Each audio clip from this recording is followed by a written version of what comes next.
말씀 보도록 하겠습니다. 출애굽기 20장 18절에서 21절 말씀입니다. 출애굽기 20장 18절에서 21절 말씀 한 목소리로 우리 같이 읽도록 하겠습니다. 출애굽기 20장 18절에서 21절 말씀입니다. 같이 읽겠습니다. 시작. 뭇 백성이 우레와 번개와 나팔 소리와 산의 연기를 본지라. 그들이 볼 때에 떨며 멀리 서서 모세에게 이르되 당신이 우리에게 말씀하소서. 우리가 들으리이다. 하나님이 우리에게 말씀하시지 말게 하소서. 우리가 죽을까 하나이다. 모세가 백성에게 이르되 두려워하지 말라. 하나님의 임하심은 너희를 시험하려고 너희로 경외하여 범죄하지 않게 하려 하심이니라. 백성은 멀리 서 있고 모세는 하나님이 계신 흑암으로 가까이 가니라. 아멘. 오늘은 출애굽기 20장 18절에서 21절 말씀으로 오해를 풀어줄 중보자라는 제목으로 함께 말씀을 나누도록 하겠습니다. 자, 출애굽기 19장에서 이스라엘 백성들은 하나님의 말씀에 따라서 하나님께서 강림하시기 전에 자신들의 옷을 빨며 성결하게 했습니다. 때가 되어서 하나님께서 시내산에 강림하시고 모세와 아론 외에는 하나님께 올라오지 못하도록 막으셨습니다. 그리고 출애굽기 20장을 통해서 하나님께서는 십계명을 주십니다. 그 내용이 20장 3절부터 17절까지 기록되어 있음을 볼 수가 있죠. 하나님 외에 다른 신들을 섬기지 말라는 이 첫 번째 계명부터 이웃의 것을 탐내지 말라는 10번째 계명까지 하나님께서는 말씀하셨습니다. 그런데 성경을 보면 하나님께서 이 십계명을 모세에게 말씀하시기 전에 2절을 먼저 말씀하신 것을 볼 수가 있습니다. 출애굽기 20장 2절 말씀을 한번 같이 읽어볼까요? 시작.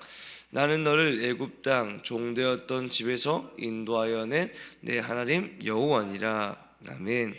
자, 하나님께서 십계명을 말씀하시기 전에 왜 2절과도 같이 말씀하셨을까요? 이유는 십계명이 모세와 이스라엘에게 무관한 것이 아님을 말씀하시기 위함이었습니다. 정확히 말하면 십계명은 모세와 이스라엘이 지켜야 할 내용이었던 것이죠. 그것을 확정하기 위해서 하나님은 2절에서 하나님의 주권을 드러내신 것입니다. 이스라엘 백성들에게 있어서 사실 애굽이라는 곳은 하나님이 인도하시기 전 삶의 터전이라고는 하지만 그들의 힘으로는 절대 빠져나올 수 없는 곳이었습니다. 고된 노역을 하고 하루하루 고통스럽게 살아가도 자신이 그 굴레를 벗어버릴 수는 없었던 것이었죠. 이스라엘이 애굽을 나올 수 있었던 것은 전적인 하나님의 인도하심이었습니다. 하나님께서 그들에게 긍휼을 베푸시고 하나님께서 인도하시지 않으셨으면 이스라엘은 계속해서 그들의 남은 삶을 애굽에서 고생하다가 마감을 했을 것입니다. 그러므로 하나님께서는 2절에서 애굽 땅에서 인도하셨다는 말과 동시에 종되었던 집에서 인도하셨다라고 말씀하시는 것을 볼 수가 있습니다. 이들은 애굽의 종이었습니다. 그러므로 주권은 애굽에 있었죠. 그러나 그 주권이 이제는 명확하게 애굽에서부터 하나님께로 넘어왔습니다. 하나님의 명령에 이제는 순종해야 하는 것이었죠. 그러므로 2절 말씀을 통해서 하나님께서는 십계명이 이스라엘에게 있어서 단순한 글자를 넘어서서 이제는 그 십계명을 통하여서 지켜 행할 의무가 있음을 말씀하고 있으신 것입니다. 그러나 십계명이라는 것이 결코 하나님께서 내리신 계명을 지키지 않았을 때 엄하게 처벌하겠다라는 이런 심판자의 모습으로 하나님께서 십계명을 주신 것이 아님을 알아야 합니다. 하나님께서는 이스라엘을 하나님의 백성으로 삼으셨죠. 그들이 하나님의 통치 안에서 하나님의 뜻대로 살아가길 원하셨습니다. 죄악 가운데 있는 자들이 아니라 하나님의 선함을 닮아가는 자들로 말이죠. 결국 이스라엘 백성들이 변화될 수 있도록 하나님께서는 구원하시며 사랑을 베푸신다는 그 증표가 바로 이 십계명이라는 것이었습니다. 하지만 이스라엘 백성들이 하나님의 임재를 봤을 때 그들이 느끼는 것은 조금 달랐습니다. 오늘 본문 18절과 19절 말씀에 이렇게 기록이 되어 있죠. 한번 같이 보도록 하겠습니다.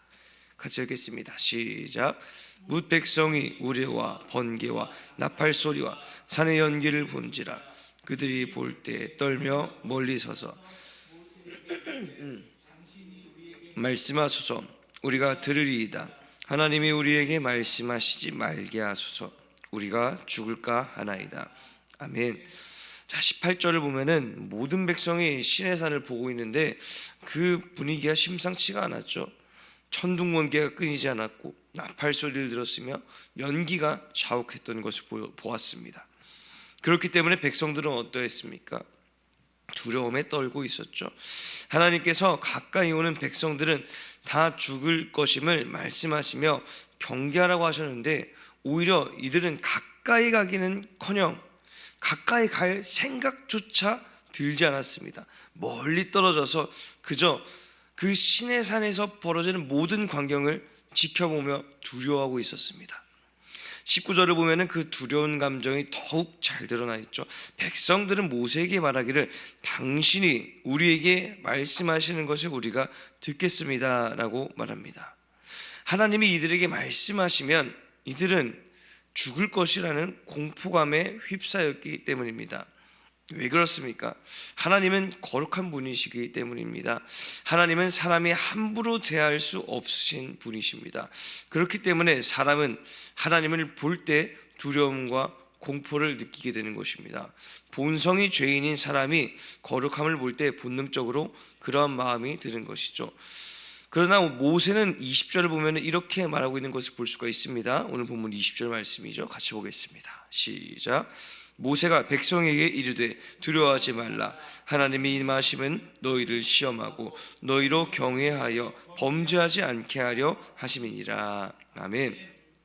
모세는 백성에게 두려워하지 말라라고 말하고 있습니다. 왜냐하면 하나님께서 시내산에 강림하셨다는 것이 백성들에게 있어서 저주를 내린다든가 목숨을 앗아간다든가 하는 이런 부정적인 신호로 오신 것이 아니기 때문입니다.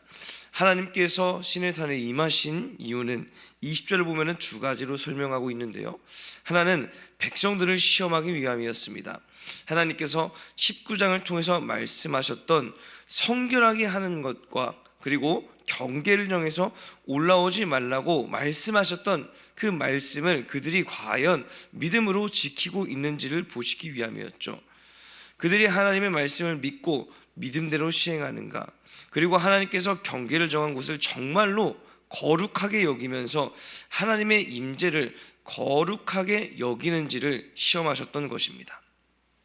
다른 하나는 하나님을 경외하여 범죄하지 않게 하려고 하신다고 하셨습니다. 하나님의 시내산 현현으로 인해서 이스라엘 백성들은 두려움과 공포에 사로잡혔습니다. 그것이 그저 인간적인 감정으로 드는 두려움과 공포로 끝나는 것인지, 아니면 그 두려움이 정말 하나님을 거룩하신 분으로 생각하며 하나님을 경외하는 것으로 이어지는 것인지 하나님께서는 알기 원하셨습니다. 그러므로 하나님을 경외하는 마음을 품고 하나님께서 말씀하신 계명들을 잘 지켜나가길 원하셨던 것이죠. 이렇듯 하나님을 보고 느끼는 사람의 생각과 하나님의 뜻은 차이가 있었습니다. 그러므로 오늘 본문에서 보면 하나님과 이스라엘 사이를 모세가 이어주고 있는 것을 볼 수가 있습니다. 21절을 보면은 하나님께서 계신 흑암으로 모세는 가까이 나가는 것을 볼 수가 있죠. 아무도 하나님 앞에 온전하게 나아갈 수 없지만 모세가 하나님 앞에 나아감으로 하나님의 말씀이 온전히 이스라엘에게 전달되게 되는 것입니다. 그렇기 때문에 겉으로만 보면 하나님은 그저 두려움의 대상이며 공포에 떨어야 될 그 대상, 그리고 하나님의 말씀에 그저 그 공포심에 복종해야 할 것처럼 보이지만 하나님의 음성을 전하는 모세가 있기 때문에 백성을 향한 하나님의 진심 어린 긍휼과 은혜를 이 백성들도 알 수 있게 되는 것이죠. 이것을 오늘날 우리에게 적용해 볼까요? 여러분, 로마서 3장 23절을 보면은 이렇게 기록이 되어 있습니다. 모든 사람이 죄를 범하였음에 하나님의 영광에 이르지 못한다고 말이죠. 사람과 하나님은 단절되었습니다. 사람의 힘으로는 다시 하나님과 연결될 수가 없죠. 그러나 우리는 예수 그리스도를 통해서 하나님과 다시 연결되었습니다. 디모데전서 2장 5절 말씀에 이렇게 기록이 되어 있죠. 한번 같이 읽어보도록 하겠습니다. 시작. 하나님은 한 분이시요 또 하나님과 사람 사이에 중보자도 한 분이시니 곧 사람이신 그리스도 예수라. 아멘. 그렇습니다. 예수님께서 우리와 하나님 사이에 중보자가 되어 주셨습니다. 그러므로 우리는 하나님의 생각을 구하고 하나님의 뜻대로 살아갈 수 있는 의인의 길이 열리게 된 것이죠. 그렇기 때문에 오늘 본문으로 보면 십계명이라는 이 지켜야 할 계명이 내려졌을 때 중보자인 모세가 없었더라면 서두에 말씀드린 것처럼 그저 하나님의 공포 정치로밖에 이해할 수가 없었을 것입니다. 하나님이 무섭고 지키지 않으면 벌을 내릴 그런 분으로 여겨지며 하나님은 심판하실 심판자로 생각하며 그 백성들은 처벌받지 않기 위해서 십계명을 지켜야 하는 것으로 여겼을 것입니다. 그러나 모세라는 이 중보자를 통해서 하나님의 참 뜻이 무엇인지를 말씀하시죠. 하나님은 이스라엘을 구원하신 구원의 하나님이시고 지금도 이스라엘을 다스리시는 통치 하나님이시며 하나님을 경외함으로 이스라엘이 죄에서 멀어지게끔 하시려는 선하신 하나님이셨습니다. 그러므로 이 십계명이라는 것은 하나님과 더욱더 가까이 하게 만들게끔 하기 위한 하나님께서 주시는 계명이시며 결국 이 계명을 통해서 하나님께서는 긍휼과 은혜와 사랑을 이 백성들에게 보여주길 원하셨다는 것입니다. 이제 말씀을 정리하겠습니다. 하나님과 우리 사이에 중보자이신 예수님이 없으면 우리는 하나님을 오해할 수밖에 없습니다.